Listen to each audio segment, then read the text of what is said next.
I saw that in a documentary also recently.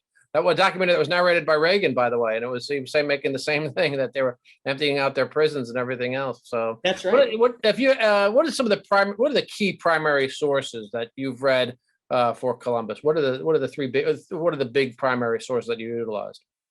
So the three big ones, I'm going to say, my personal favorite is History of the Indies. Now, History of the Indies was written by Bartolomé de las Casas, who was a young man who was a settler during the 8 years that Christopher Columbus was governor.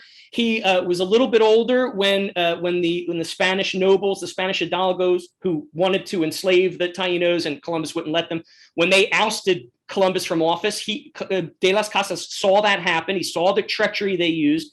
And when he became an old man, he became a friar and an historian. So he wrote History of the Indies, Historia de las Indias. It was like 3 volumes. He wrote it in 15th century Spanish. It was later translated in an abridged version into English. And because it was abridged, I read the original unabridged version in Spanish with a little bit of help from Rafael Ortiz. So that's my favorite. I think that flatly debunks all of the 8 slanders unequivocally. However, if you talk to Rafael, he prefers The Life of the Admiral, which was written by Christopher Columbus's son. It's a biography of Christopher Columbus.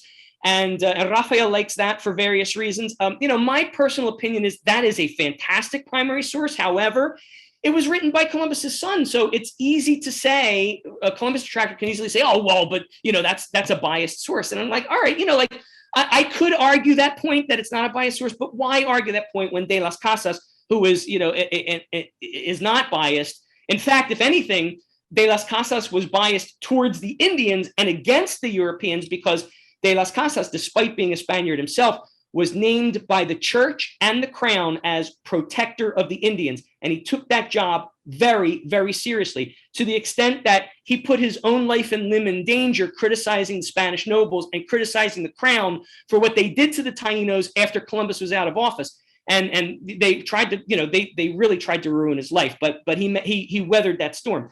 The last source I would say would be Columbus's journals, because they are written simultaneously with these events happening. He kept, daily journals or almost daily journals. And those are that's the favorite primary source of Dr. Carol Delaney. And again, I have the same issue with that. Is like, well, sure, it's a great source, but if you're a Columbus detractor and you're hell-bent on discrediting it, you could say, well, of course, Columbus is going to put everything he did in the best light possible. All right, fair enough.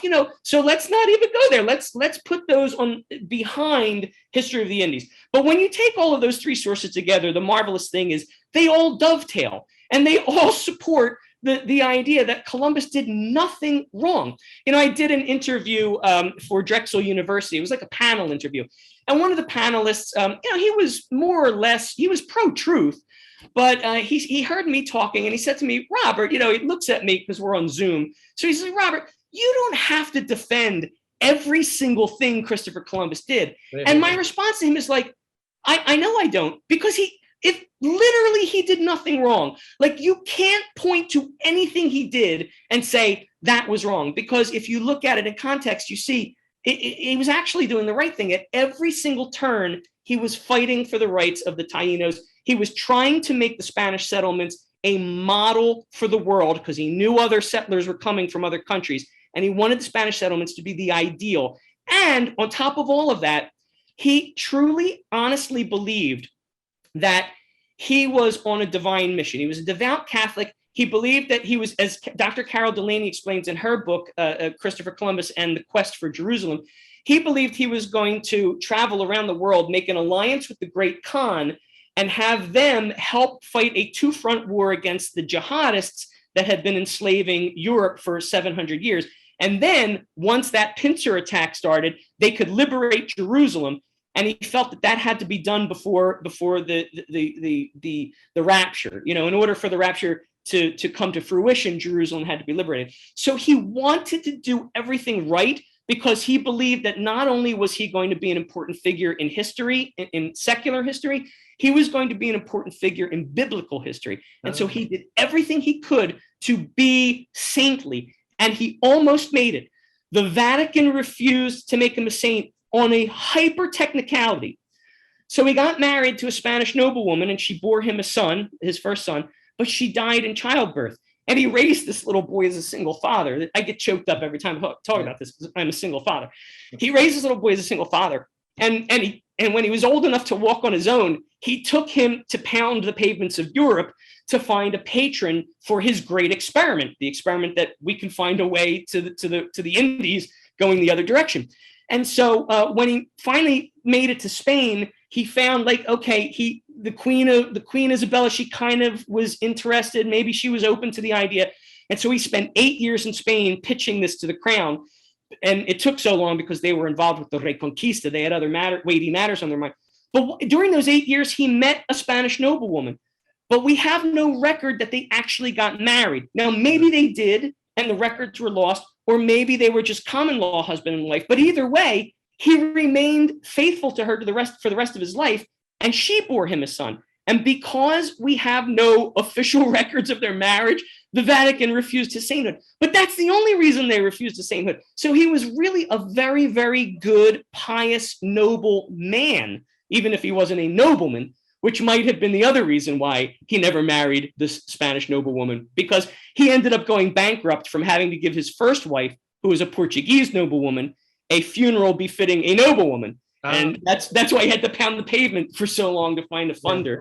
That's amazing. He was actually an immigrant into Spain, and he was disliked almost from the beginning because he was going to try and go a different direction than what they normally did, which was around the Horn of Africa. And right away, from the beginning, he had to face slander and libel and all kinds of things.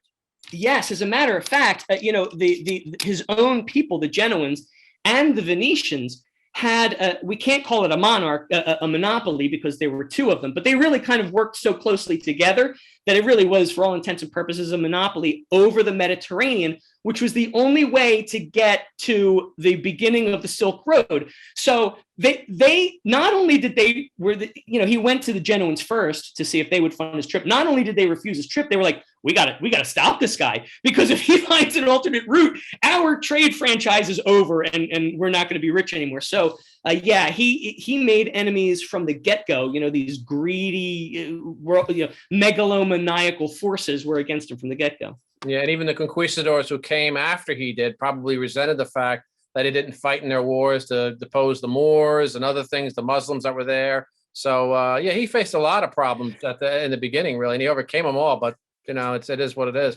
They used those complaints against him, I guess, to detract his record even today.